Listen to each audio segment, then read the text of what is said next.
You know, it's times like these where I have a nice cup of tea in the evening. I like to sit back. I like to be in my thoughts, get all nice and cozy, and just, relax myself. And nothing in the world can stop that. Nothing in the world can get in the way of ruining my mood. Except for airports.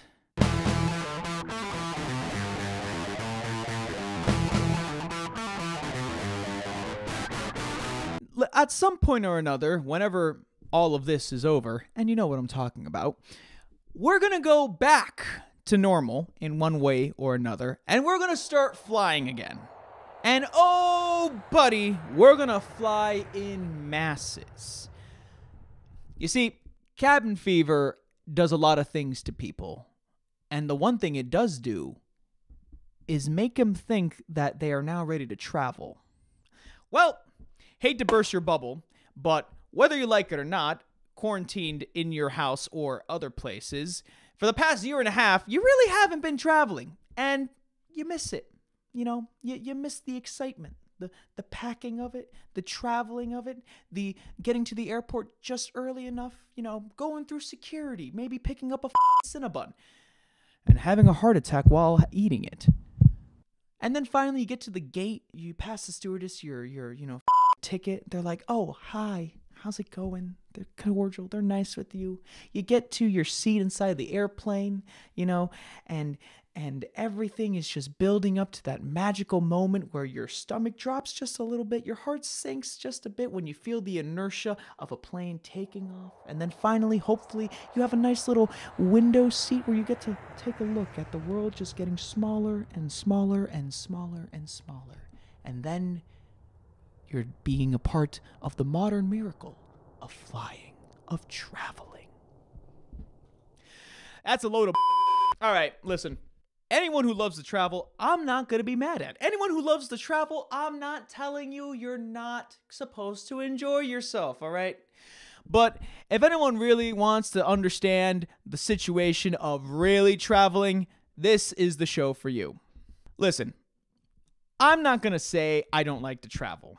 All right, I like getting out of my current four walls that I'm in. I like leaving my house and going to another place and exploring around and being a tourist. Very much. Love it.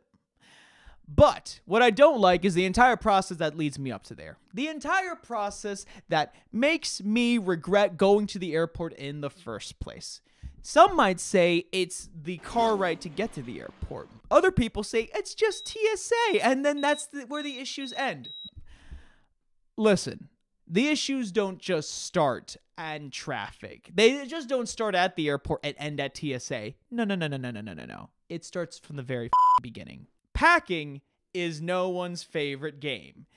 Packing is the kind of you do the night before when you finally realize, oh, I've got everything else in my itinerary except for this. And then we start panicking. Now, granted that if you are a prepared person, cool, great, awesome, you got everything cleared off. But we're talking about the majority of people. Yeah, that's right. I'm talking to you. At one point or another when we start packing, we finally realize, well, I need to bring clothes for the next, 7 days. All right, no problem. You're packing for 7 days. What are you going to bring? What are you going to do? Well, 7 pairs of pants, 7 pairs of shorts, 7 pairs of underwear, and 7 pairs of socks, and then you're good. No.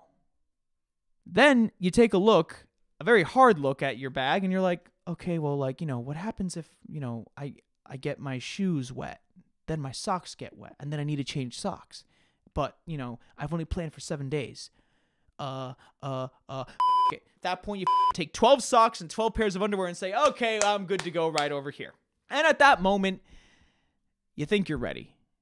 You think you're set to go, and you just throw it in the car, and then you're off. Well, let me tell you. You're not ready, and the just started. Before you get to the airport, you're going to meet up with traffic. And not just the kind of traffic that makes you go on your way to work. No, it's the kind of traffic that stands between you and your place of enjoyment. The kind of traffic that you really don't want there to be in the first place of all. You go to work. You hit traffic.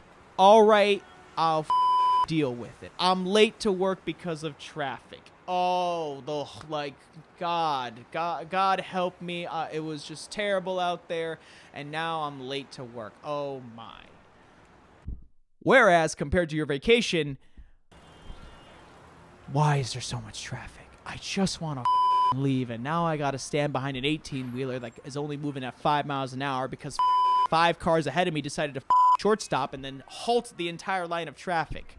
That's another rant and another episode to be followed. Now, granted that traffic, you can just be like, whatever. You can shake it off. You can play your music. You can do whatever you want. Edison, you're overreacting. You know what? I am overreacting. But that's the whole entire point of this whole entire show, if you really think about it. Ladies and gentlemen, it's not just the traffic that kills you. It's the time of traffic that kills you.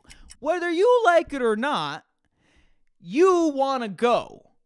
And of all the time it takes you to get to where you're going, you finally realize the bump in the road is the same that happens every day.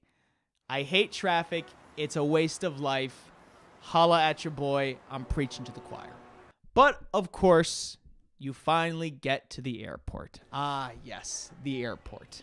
But it's not just the airport, all right? You're not there 2 hours or 1 hour before the gate closes or any such matter of that. No, you're there 4 hours before the gate closes. And you're probably wondering why 4 hours? Because of your dear old buddies at the TSA. Now, I'm not about to come up here and say that these people don't do work or that they're really an invasion of our privacy, even though they are. And I'm not even going to say that you should probably do the libertarian thing and not do the whole entire, body scan.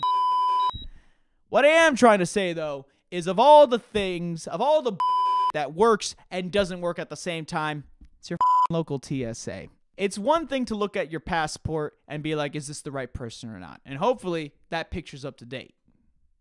Hopefully. It's another thing to have your entire day be upset by this thing, all right? It's about taking your shoes off, all right? And then you got to touch on the ground with your socks, all right? You got to take everything out of your bag, all right? Laptops in separate bins.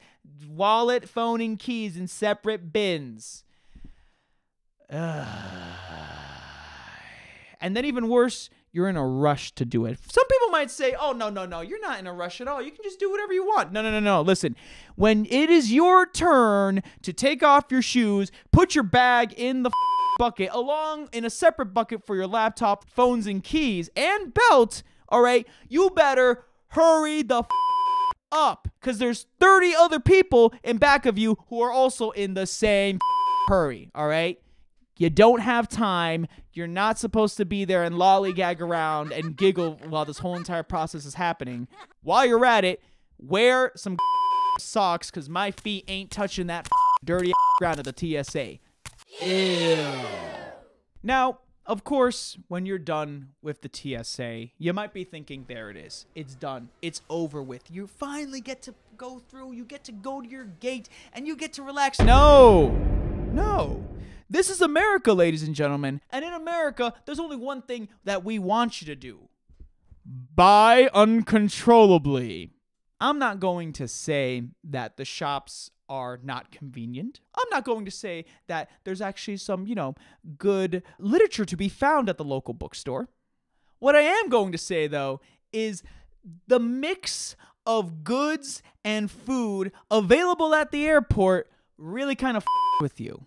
How on earth am I going to go into a shop that sells nothing but electronics at an overpriced pricing, all right, that happens to be right next to a Brooks Brothers, all right? What kind of sensible man thought, you know what? These guys need rechargeable batteries, some wires to plug their phones in. Oh, and while you're at it, if you want to buy a $300 suit, you can definitely buy it right here. And then at the same time, the food. International airports have to cater to international people, but let's be honest, anytime we as Americans say international food, we just really mean the stereotype of that culture and then put it on a plate and say, hey, fatten up, Johnny, it's your turn. Shout out to Cinnabon. I don't know how you guys have remained in business for so long, but the mere fact that someone hasn't had a heart attack 1/4 of the way through eating a Cinnabon blows my mind. You guys are onto something, and I love it. Finally, we get to the plane. And, of course, Thus begins a whole nother round of waiting. Quite honestly, I'm more of the person that says, you know what, first come, first serve, all right? It doesn't make sense to me that, oh, because you paid more, you get to go in your seat first, and then everything is all right. You deserve that. You paid good money, so you get to go off on the plane first. Listen, of all the that happens, the last thing I ever want to do is pay more money to be at the front of the plane and then remain at the front of the plane. Because if you haven't really noticed about it, the people that are in the front of the plane will always ignore the economy class as they roll on by. That's right, ladies and gentlemen. The first class, business class people of your average ticket holder seat actually sits down first just to watch a parade of poor people cross right by them. That's what you pay for, and you know what? If you like that, you're a sadistic mother. All right? It's not to say that one day I would love to fly first class. It's not to say one day I would love to be pampered and be treated as I really want to be treated only because I paid an exorbitant amount for an airline ticket. But there's something to say about these people.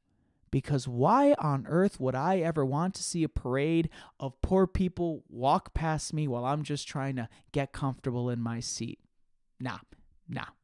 I'm not paying that. All right? I'm not paying for that at all. So, with that said, I'm a big fan of first come, first serve. You got to the gate first, you get to go into the plane first. Okay, cool. You know what? Fine. Maybe I'm wrong. Maybe the orderly way to do this is, very simple. Fill the back row up first, so that way they have their own problems, and then fill the front of the plane at the end. Why? Let's be honest. By the time you get there, all you need to do is just sit down and wait and chill. Now, granted, this whole entire rant has been nothing of me sitting down, waiting around, and chilling. But you know what? I rant hard only because it's ineffective and makes no sense at all. All right?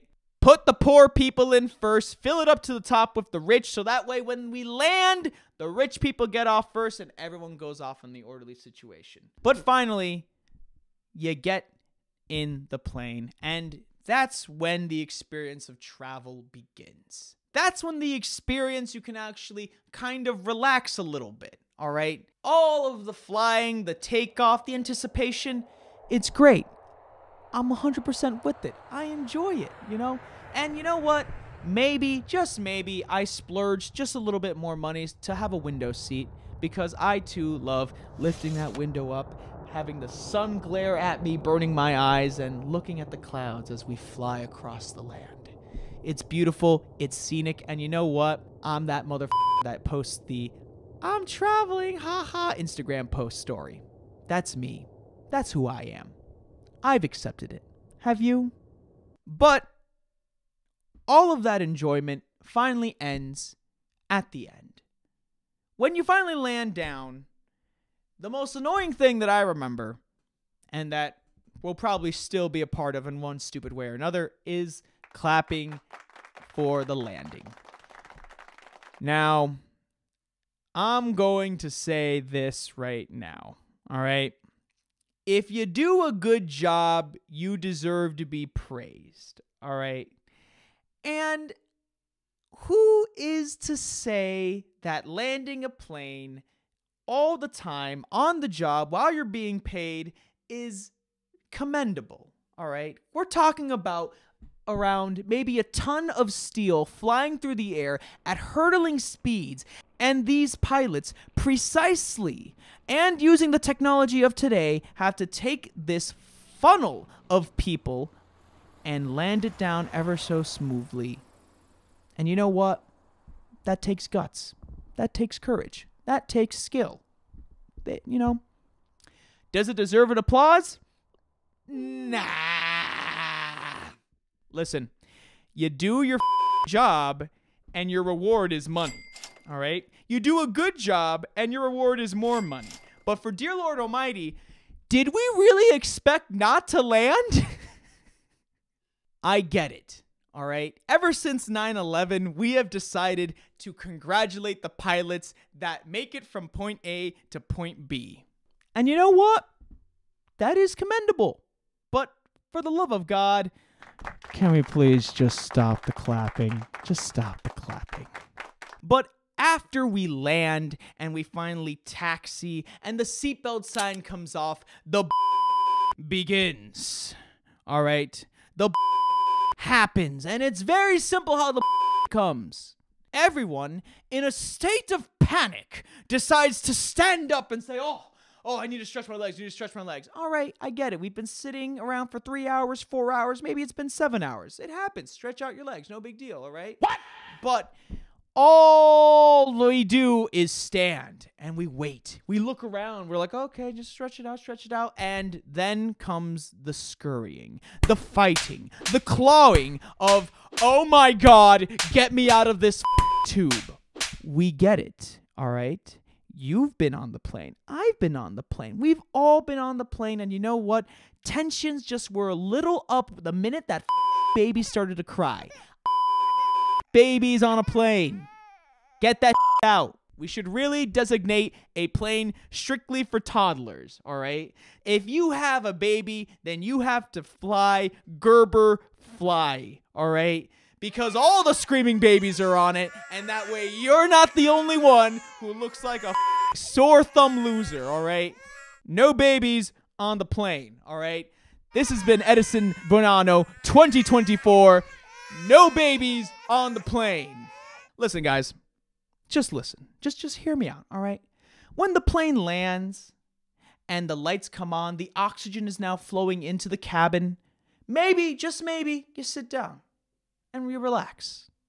And when it's time to actually leave, you actually get up when it's your turn, all right? You get up when it's your turn and, you take your luggage out and then you leave. All right, because you are not doing anyone any favor by blocking the only lane for a fire exit possible. You're not doing anyone a favor by standing up with your luggage at your feet saying, ready, I'm ready to go. And when I'm ready to go, I'm going to go hard. Listen, Debbie, take a chill pill, all right? Just like we're all going to get there on time, we're all going to get off at the same time too, all right?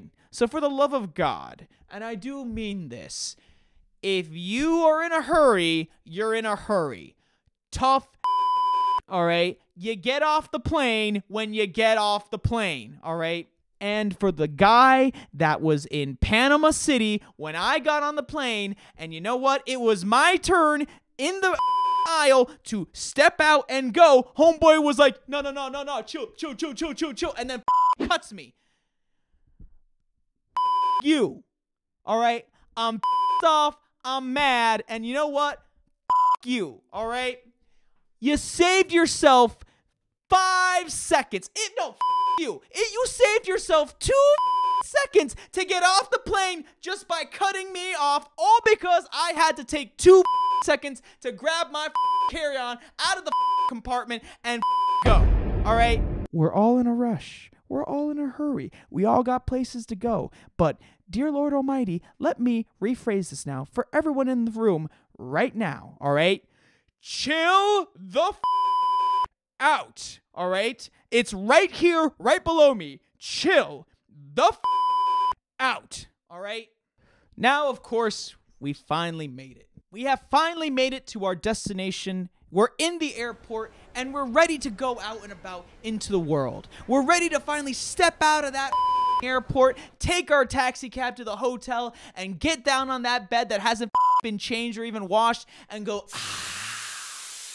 oh, there is a special place in the airport where you, my friend, can buy however much alcohol you want without any taxes. Now, of course, the diehard in me sees that there are no taxes to be paid on this alcohol. And dear Lord Almighty, I stand with it. I stand with it. But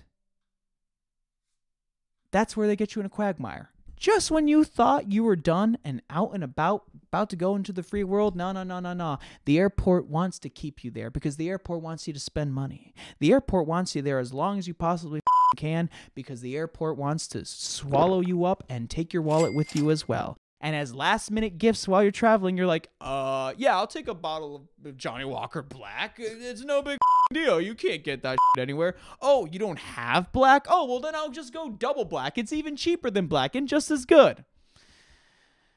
I love alcohol. But that does not take away the traumatic experience of me and traveling. The reality of the situation is you're not traveled until you've traveled on the Gerber Baby Express line. That's right. We're putting all the babies in one plane. Every single age group. If you want to cry, you're on that plane. Travel is good. Travel is great. I can't wait to travel. And you know what? I can't wait to complain to travel again. So with that said, I'm calm now. I'm at peace now. And that's going to do it for us here at the Call Me Eddy podcast. Remember, guys, save for retirement, tip your waiters, test negative, and always wipe from back to front. Front to back, front to back, front to back.